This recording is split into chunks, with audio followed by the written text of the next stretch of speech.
Good evening, folks, and welcome back to yet another episode and the final episode of the ARCA Racing podcast for 2023. I am your host, Colby Evans, aka Starting Park Car from Twitter. And yes, can you believe it, guys? Last night was the last episode of Backmarker Battles for 2023, and tonight is the final episode of the ARCA Racing podcast for the year. I cannot believe it, man. We are already here.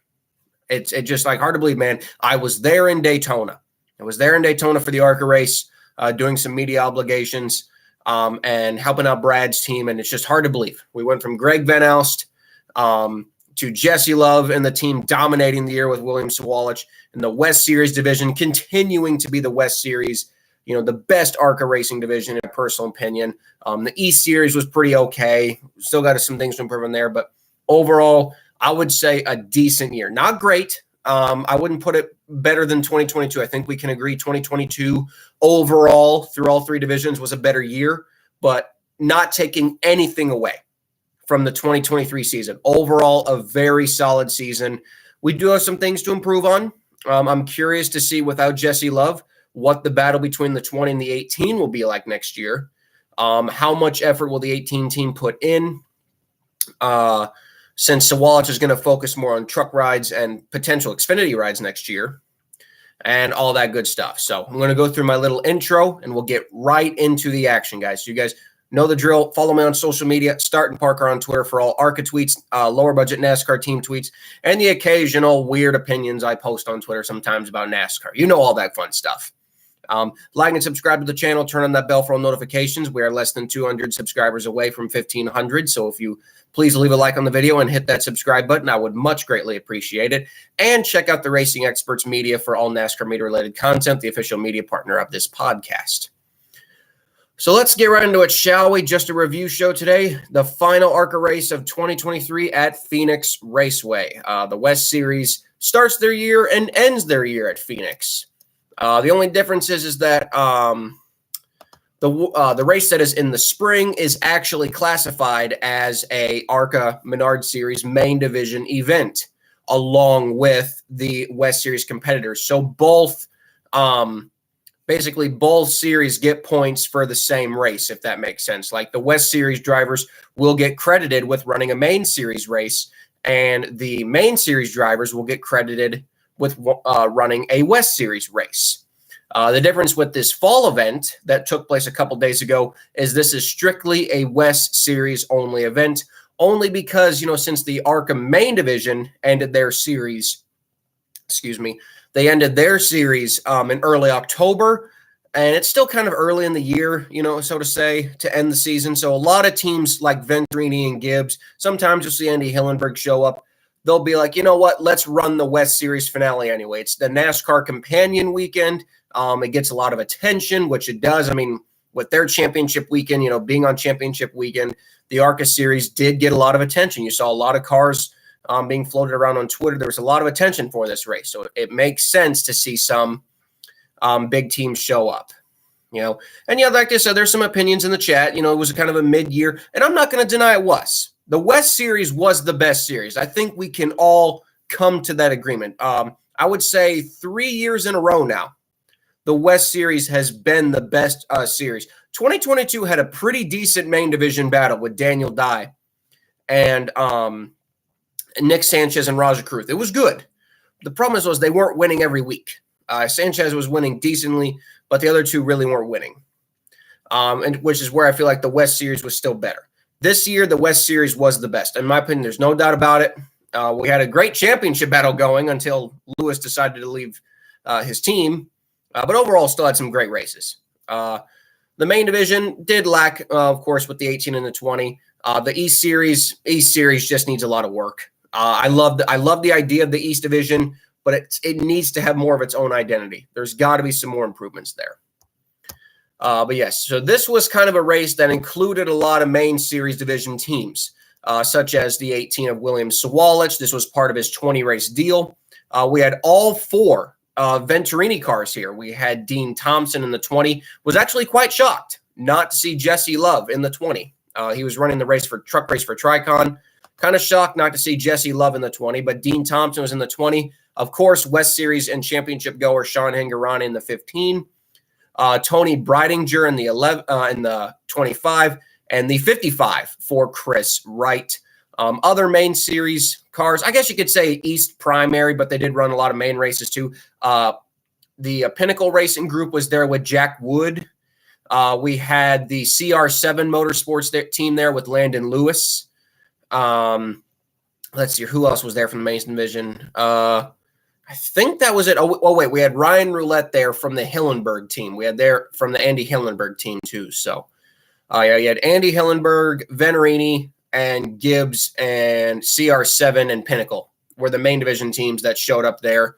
You also had Rev Racing. I forgot about Rev Racing. They were there with LeVar Scott and Sebastian Arias. So, you had some decent main series presence in this race for sure, which definitely adds to more of a fun factor for this race. But we kind of predicted William Sawalich would win.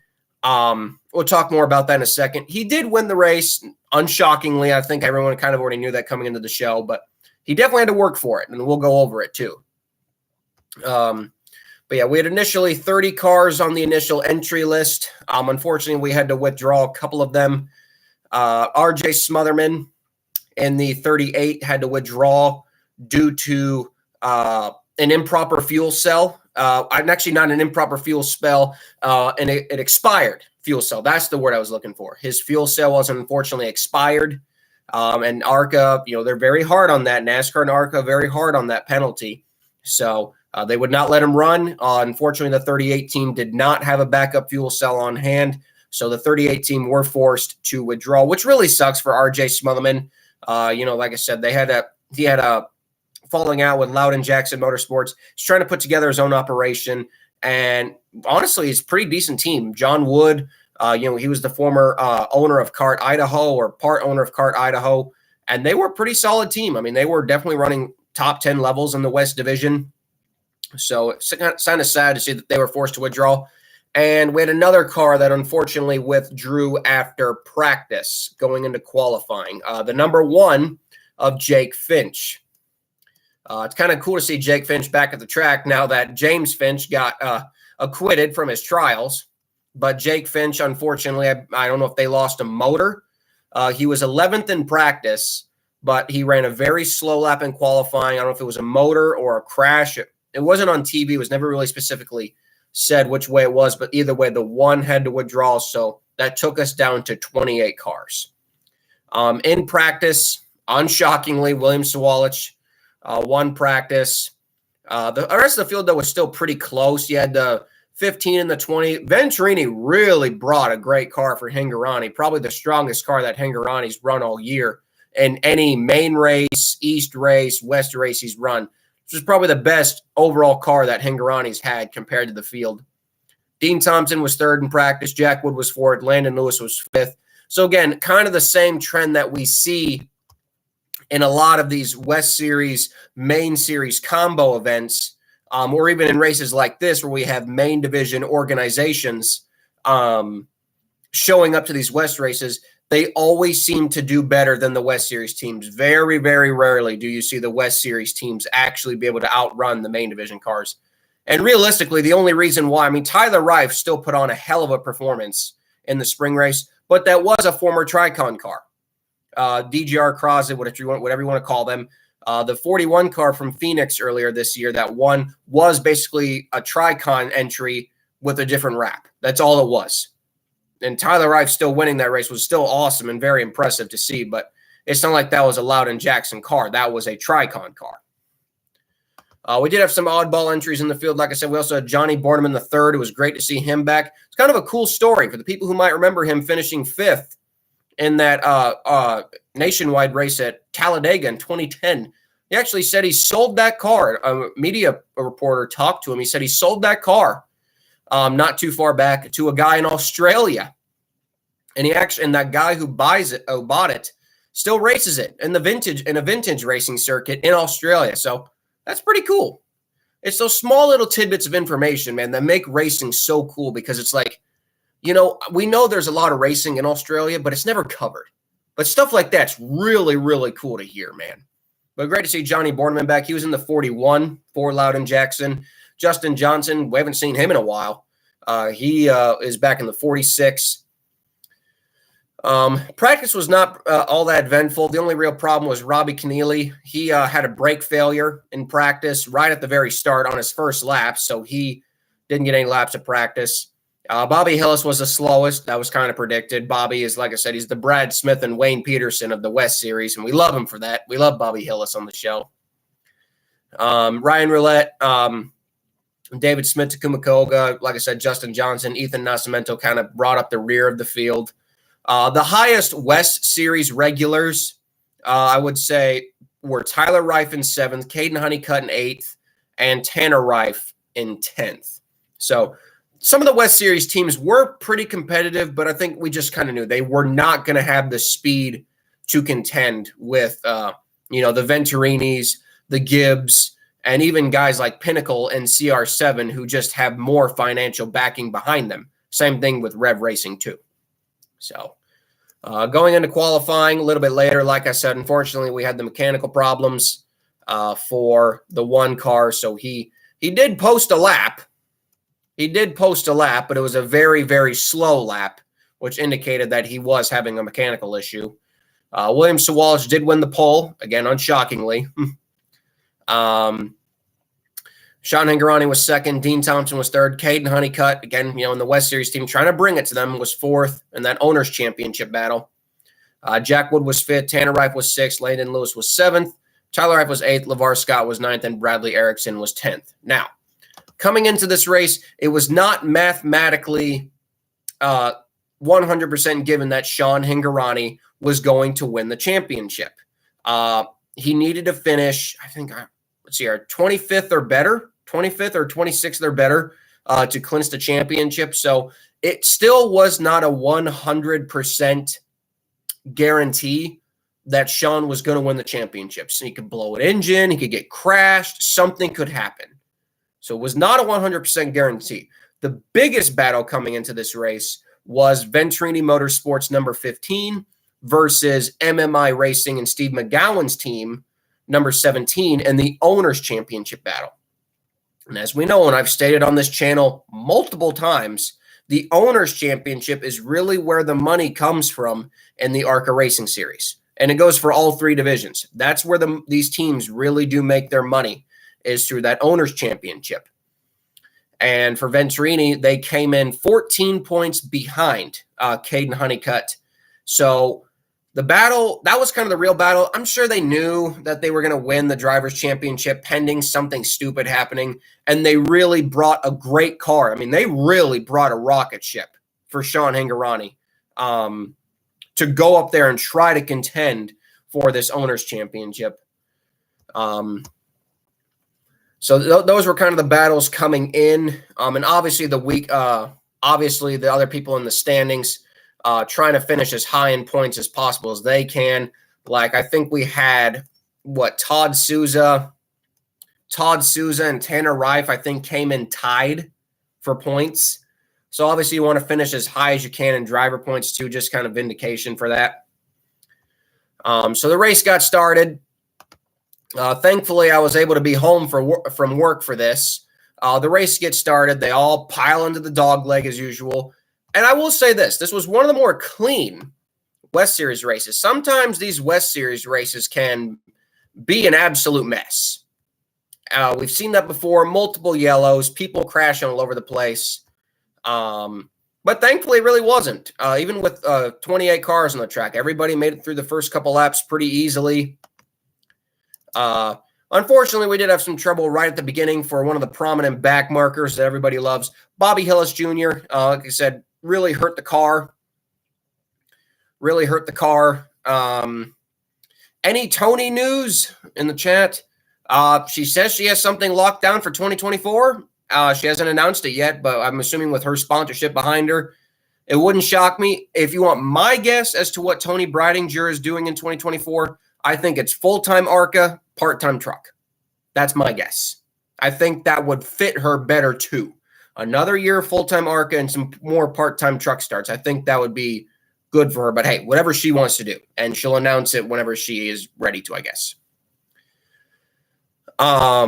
But yes, going back to the start of the race, fortunately for Bobby Hillis, man, he crashed his car at Las Vegas, heavily damaged the white car. He's got 3 cars. He's got an orange car for road courses. He's got a yellow car for kind of everywhere else, and same thing for a white car for short tracks. Unfortunately, the white car was pretty damaged, so he brought out the yellow one, and literally not 5 laps in, a tire goes down. He didn't hit the wall or anything, thank God. The last thing he needs to do is tear up a second car.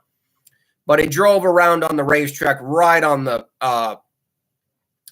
wheel well, right on the rim, did a lot of damage to the undercarriage of the car. They did have an extra set of tires there, but, for Bobby's sake, he was already Brock Beard. For the people who are familiar with last car, Brock Beard was all over it. And, Bobby said he could have got back in the race. He could have. Theoretically, Bobby Hillis could have got back in the race. But he already said by that point he was already 10, 15 laps down, and he likely would have gone even more laps down. And if you look at the race results of the race, more than likely Bobby Hillis would not have finished any better than 26th. He finished 28th, and more than likely he wouldn't have finished any better than 26th. So realistically, Bobby made the right decision. But unfortunately, he was only credited with leading. He wishes. He is only credited with going 5 laps. So that's a shame for Bobby. We all love Bobby Hillis, and just glad the car's in one piece. And some also good news, Bobby Hillis, right now, he plans to run the full 2024 West Series season. So that's some great news to hear for the backmarker fans of ARCA, that old Bobby Hillis will be running full-time next year. That's really, really good to hear. Meanwhile, it was pretty standard up front. William Sawalich was pulling away. However, it was noticeable, though, that he was not pulling away without any competition. Dean Thompson and that 20 team had a long-run car setup, and I feel like that's kind of been the standard for Shannon Rush and that 20 team the entire year, is more of a long-run setup, whereas the 18 has better takeoff speed. And then it doesn't really get worse in the long run. It just kind of stabilizes. Whereas the 20 car gets better and better and better and better as the long run goes on. And we saw that where the 18 quickly shot out to a 1-second lead, but the 20 car started to reel him in, of Dean Thompson, started to reel him in at around 10 laps into a run. And coming to lap 14, he actually was making the pass. He had caught him. He was making a pass. They were side by side. And right as that happened, Trevor Huddleston spins in turn 2. And boy, I will say, what a fall. All due respect to Trevor and his team, what a fall this year, man. I don't know what happened. Ever since All-American, their team has just gone upside down. They had that horrible mechanical problem at All-American, which cost them a good finish. They got turned around on the last lap at Madeira, which pretty much cost them any chance of the championship. And they spun out within the first 15 laps of this race, which automatically right there killed any chance of them getting the championship. While Tyler Reif was he was doing everything he could. In the Souza entry, he really was doing everything he possibly could, running top 10, but he just wasn't enough, obviously. So the 50 got back going again. We would run another 2 laps, and I'm like, oh boy, we had a good first run, and now we're starting up with a rash of yellows. Thankfully, like I said, it wasn't anything serious. Then it was just the 16 and the 4 had gotten together, Eric Nascimento and Tanner Rive. So yeah, the West Series regulars taking each other out. Thankfully, again, both cars just had flat tires. Again, no real damage to the car, which was the good thing. Sean Hingorani was starting to challenge Dean Thompson on the restarts. Obviously, Hingorani wants to win the race. He wants to, get the most wins. I think he already has most wins for the year, but he wants to, confirm that championship victory with a win. And actually gets to second place. William Sawalich took the inside for a restart. We actually had a pass for the lead on the restart of lap 26. William Sawalich took the inside, but as we know, at Phoenix, the outside groove is really where the grip is, and Sean Hingorani actually took the lead convincingly from William Sawalich. So we saw in this race that the 18 car could be beaten. could be beaten. If I'm sure, if I'll say this, if the 18 car had gotten in traffic or like had to go like back to like 10th, I'm not sure William Sawalich could have got up there. I think the big advantage that William Sawalich has had this year is that he's never really been, in very few situations, he hasn't had to drive through the field. And we've seen in the rare situations where he starts at the back of the field, he doesn't necessarily climb his way through the field as fast as you would think. So it almost makes me wonder, man, if the 18 had like maybe spun out or had to go to the back of the field for something, would he have made his way back up to the front? I don't think he would have. I think there were way too many strong cars in the field, and I don't think the 18 would have either had enough time to get back up there, or he just simply would not have been able to. I think the clean air is really what helped him, because I don't think Sawalich had the best car. In my personal opinion, I think the 20 team had the best car. But 4 laps after that incident, we had another crash, unfortunately. The 41 of Johnny Borneman hitting the wall. Thankfully, wasn't very damaged. They had Tilly's on the car. Really awesome sponsor for the 41. Tilly's, man, that's a pretty high-profile sponsor. They were on both the 41 and the 46 for Lode and Jackson, man. They really had some good sponsorship for this race. And unfortunately, Sean Hingorani, though, made the dumb decision to then, like, this is what I just don't understand. I don't understand this part. You got the lead of the race by restarting on the outside. So then he chooses the inside lane for the restart, and William Sawalich does the exact same thing that he just did, rips around him on the outside and takes the lead. It's like, bro, you realize the move you just took to get to the lead. You are the leader. You can choose which lane you want to go in. You know, you can choose which lane you want to go in, and you still choose the inside lane, knowing that William Sawalich is just going to rip around you by the time we get to turn 2. So I'm like, it's a little bit of in my opinion, a dumb call by the 15 crew. They basically handed the 18 car a great run off of turn 2 to take the lead. And look at that. We got ARCA driver Zachary Tinkle in the chat. Good to see you, Zachary. So we finally got a semblance of a run here. We had 11 laps. William Sawalich, again, same thing that we saw in the first run. He pulls away. The 20 car finally gets to second again after passing his teammate. And he's starting to run down the 18 slowly but surely. It's like the same thing that we've kept saying over and over in this race. The 18 is starting to get reeled in by the 20 car. Sorry, I don't want to get my words all mixed up there. Unfortunately, again, right as something is about to happen with the lead, we have another yellow. On lap 43, Caden Honeycutt, I'm not sure really what happened right there. I don't know if he made contact with somebody, but coming down the back straightaway on lap 43, his tire started to go down. And he just, narrowly, by inches, and I mean inches, missed the 0.5 of David Smith. And that would have been a bad crash. With how fast he was going into turn 1 or turn... It used to be the old Phoenix turn 1. I'm still confused, guys. Now turn 3. Used to be turn 1. With how fast he was going to that corner, man, had he hit the 0.5, that would have been a really bad crash. And David Smith is not a young guy, and he really can't afford to take a crash like that. So I'm very thankful that he missed David Smith, and also did not cost himself the Owners' Championship. That crash would have killed the Owners' title right there. They did lose a lap because Caden going so slow to trying to get back to the box, pit box. And then, of course, the tire change. Again, not an experienced pit crew. You know, they're just kind of there to do the basic service. They're not the, 15-second pit crews we know. They did lose a lap, but thankfully with some other cautions, they did get the free pass later on. And this was counted as the halfway break where teams could make their only adjustments and put on another set of sticker general tires. So we got back going green again. Again, William Sawalich did the same thing he'd been doing all day. This time took the outside lane. Again, learned from that mistake, so he picked the outside lane this time. And like I said, he rocketed off those guys into turn two. 3 wide for second place. Again, Dean Thompson got to second, but then actually Jack Wood actually got to second place.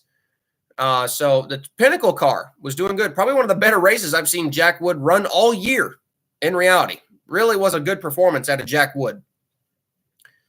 Sean Hingorani about wrecked his teammate on multiple occasions, which was also quite funny. I mean, again, it's just Sean Hingorani being Sean Hingorani sometimes. I don't know how to call it, but literally they were going into the inside of each other on turn 3, and he about wrecks his own teammate. So thankfully, Thompson's experienced enough to save the car.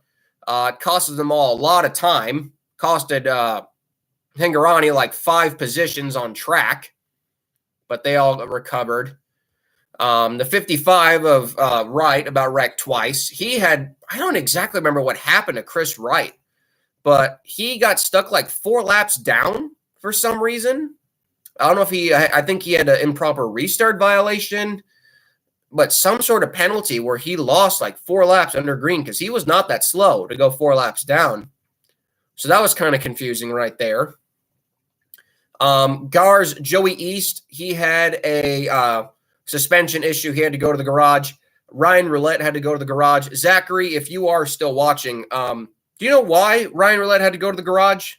The 12 car? Since that's a fast track car, I'm actually kind of curious why he had to go in and out. So we did have some cars in the garage that did come back out on track that were just kind of trying to log laps to end the year. But yeah, like I said, Sawalich was pulling away. The 20 car was once again with the long run speed that I keep telling about, he was starting to claw his way back up through the field before we had arguably the biggest moment of the race, a really hard crash in turn 1 between the 71 of Nick Jonides and the 3 of Todd Souza. Really, really hard crash. It looked like the 71, I'm not really sure what was going on here. The 71 goes into turn 1 under the 3 car, and you could tell from a mile away that there's no way that the 71 was going to stick. Going into turn 1 at Phoenix under someone, you're going to lose it. You're going to lose the car because it's so flat and the air gets taken off the spoiler. You're going to lose it. You're going to hit the wall. And that's exactly what happened to the 71. And he unfortunately had to take out the 3 with him. Both cars were heavily, heavily damaged right here. I mean, this is one of the very few times where you'll see a West Series car take a licking. I mean, that 71 car it wouldn't shock me if that 71 car is pretty toast. Now, that is a mixture of Jan's towing, kind of a mixture of Nick Jonides, Jan's Towing, who owns the team, and Loden Jackson Motorsports. It's kind of a mixture of all 3 guys working together on that 71 car. And for Todd Souza, man, it's his last full-time year. It's not done. Todd Souza's not done, but it's his last full-time year, and it's a shame to see that Todd Souza's last full-time year really was not very good. He had a couple of second-place finishes, but didn't really have the best year. And I know I hate that for Todd because he's kind of like the Andy Hillenberg of the West Series. He's there, he's competitive, but he just doesn't have enough money to really compete for the win every week. And no disrespect to him, I love Todd Souza. So we get back going green again for our final restart. Sawalich again with a great jump. And I'm like, man, we got 27 laps here. We still got time. If the 20 car can get cleared and get to second place, he's got time. But again, the 20 car struggles on the launch. It's a long run car. So the 20 car got behind the 28. And unfortunately, in my opinion, it was that little bit of time, maybe not 5 laps, maybe like 9 to 10 laps that the 20 car, it took for it to come in past the 28 car. By that point, Sawalich was gone. And the 20 car was closing and closing and closing, but he ran out of time. I think had the 20 car not had to worry about the not had to worry about the 28, I think the 20 car would have won this race. I definitely think that. Now, they were running all over the track. They did come up on some lap cars. Again, just Phoenix is so weird when it comes to lap cars. The lap cars are trying to stay out of the way, but the leaders can go over the place anyway. I do think maybe another 2 to 3 more laps. I think the 20 car would have got there. But nonetheless, William Sawalich wins the this was a really long race name. Desert Diamond Casino West Valley 100. Very long race name. William Sawalich wins. Dean Thompson ended up second. Sean Hingorani got to third. Jack Wood down to fourth. And Tyler Reif, man, a very, very solid, very solid fifth place finish for him. So a valiant effort, I will say, out of the Souza team. A very, very valiant effort to try to still win this championship. Landon Lewis was sixth. Bradley Erickson for his new team, seventh. Tanner Reif, eighth. Caden Honeycutt, he was able to get the free pass on the number 3 and 71 caution and was able to drive back up to ninth, and that was enough to secure Steve McGowan and MMI Racing the Owners' Championship. And Sebastian Arias rounded out the top 10. Other notables, Tony Bridinger ended up 11th. Takuma Koga with a pretty decent finish to end his year, 16th. Dylan Smith, Mamba Smith, was entered in this race for Tyler Young in the Sunoco car. He ended up 15th. Really didn't do much the whole race, but still cool to see Mamba out there. Great representative for the sport and a super awesome guy. I love Dylan Smith, Mamba Smith, whatever you want to call him. Mamba's a cool nickname, but you know his real name is Dylan, of course. Cool guy there.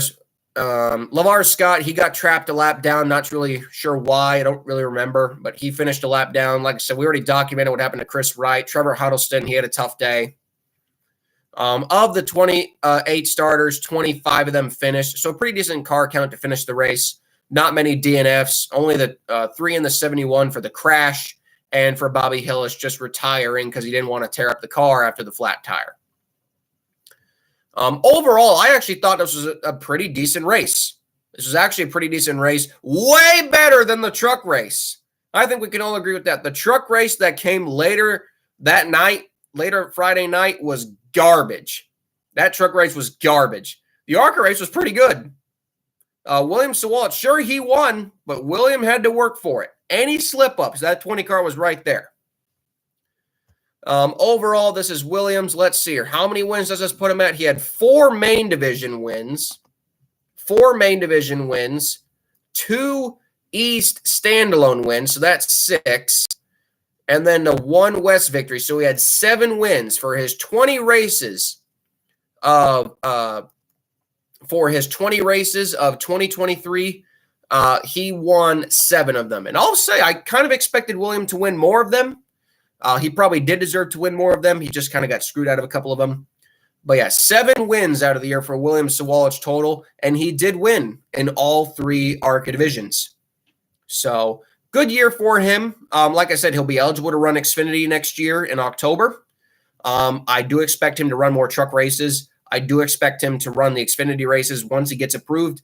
So I am going to be curious to see what the 18 team will look like next year. Will they be putting in the same amount of effort that they did this year? Because clearly that 18 car was, again, a rocket. But Sean Hingorani was your champion. I think that was pretty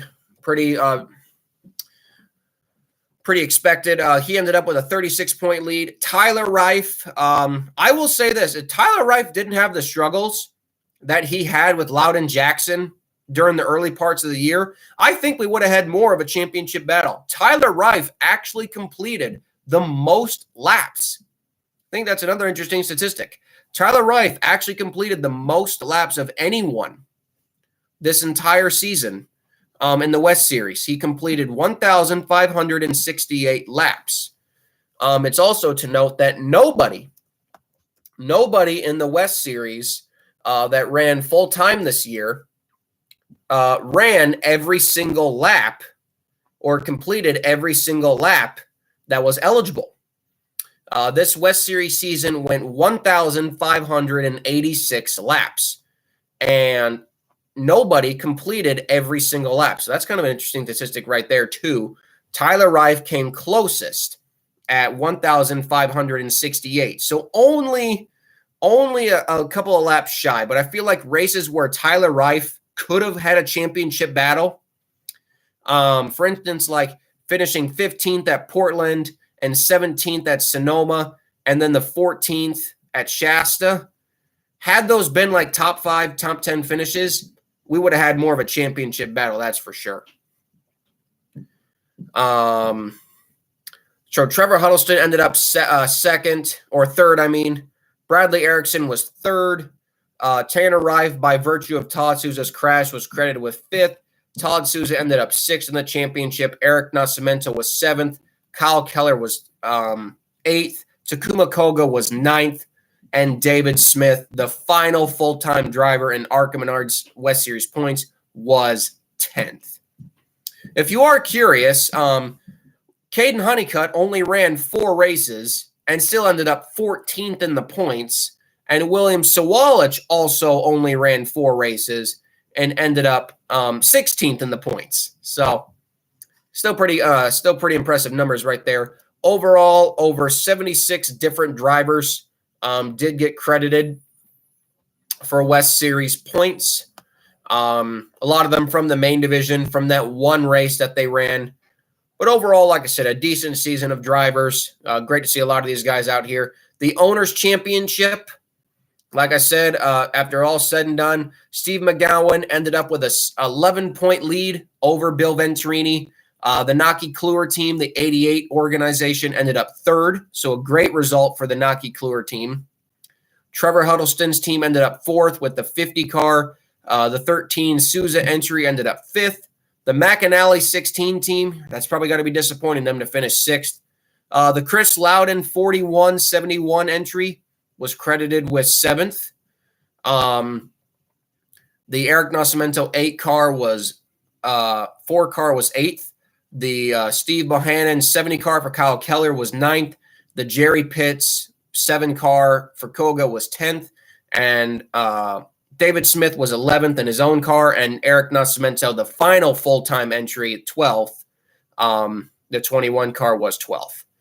The final car to get the top 15 bonus was the Joe Nava 77 team. Robbie Keneally tried to get there late, but just not enough time to get there.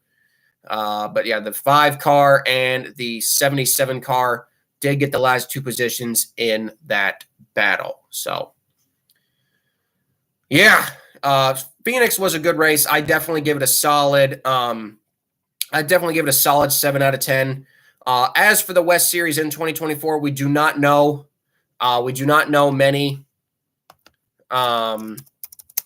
We do not know many, if anything, for the West Series in 2024. We do know a little bit of the main series ARCA right now, though, and I can go over that at least. We have 10 confirmed ARCA main series races for 2024. Daytona, Talladega, both Kansas races, Iowa, Michigan, the 2 dirt tracks, Watkins Glen, and the season finale at Toledo. So 10 main series ARCA races have been confirmed. I wouldn't expect any announcements for East or West until the schedules come out. The schedules usually come out in either late December or early 2024, like in January before testing. So when those schedules come out, be sure we will be here to do a podcast for it. What will the series look like in 2024? I am skeptical. Will Landon Lewis run full-time for CR7? What will the West Series look like? Will Caden Honeycutt run full-time ARCA? I know he's got a lot of duties in the Cars Tour and limited late models that he runs. We know Takuma Koga will be back. He did confirm that. Takuma Koga did confirm. I think he's the only – I think David Smith and Takuma Koga are the only 2 drivers right now that have confirmed that they will be back next year full-time in the ARCA West Series. Unconfirmed whether Venturini will be running a West Series entry next year because Sean Hingorani is departing the TRD program. He did run a truck race for Chevrolet, so it looks like he will be going into the Truck Series next year for a different organization. So it is unclear whether Venturini will continue to field an entry in the West Division. Other main series news, like I said, William Sawalich is expected to return back to the 18 car in the same schedule that he kind of ran this year. Now that he is 17 years old, he is eligible to run Pocono. So I think that might be the only change to his ARCA schedule. They'll probably have him run Pocono. Pretty much the only tracks that he cannot run are mile and a halves and what else? What am I trying? And plate tracks. But he can run Pocono, which is weird. I don't know what he can run Pocono, but he can't run Kansas. But he will be eligible to run the Xfinity races. I'm sure he'll probably be in the Xfinity race at Kansas, but he won't be in the ARCA race at Kansas. I mean, that's fine. No Jesse Love. He is going to the 2-car full-time for RCR, which opens up to 20. Venturini did state to a media reporter that they do want to run 4 full-time cars next year. 2 with 2 primary drivers, and then the other 2 with paid drivers. Now, who those 2 full-time drivers might be, my skepticism is Chris Wright and Tony Breidinger are the 2 full-time drivers. And then you have guys like maybe like Connor Jones again, Gus Dean again, and then maybe some other part-time guys to fill out the schedule, you know. Car count am I expecting for Daytona? I'm expecting DNQs for Daytona. I think we will see the return of DNQs at the ARCA race at Daytona. There was 41 entries for the race earlier this year. 1 car had to withdraw due to being too young. I do think we will see a very, very hefty car count for Daytona. Maybe not Talladega, but for Daytona for sure. Overall, like I said, I thought this was a decent year for ARCA. Not as good as 2022, but better than 2021. I will give it that. The East Series needs some work. The West Series is fine the way it is. And the main division, I don't know what you got to do with the main division, man. Maybe a cost cap. I don't know. I've heard some talks about a spec car coming in the future. Not sure how I still feel about that. But, well, you're not going to see 20 DNQs at Daytona anymore, buddy. This ain't 2007 when Gen 4 cars were easy as pie to get and engines were cheap. Not anymore, man. Especially with Elmore in the series. Let's see. Who else is going to come back? I would expect Kyle Keller to be back. I would expect where's his name? Eric Nascimento and Ethan Nascimento to be back in the West Series. We know the 16 car. We know that McAnally will have at least 1 full-time car in the West Division next year. That's a guarantee. That was their bread and butter series before they went to trucks. So it's just a matter of if it will be Tanner Reif or not.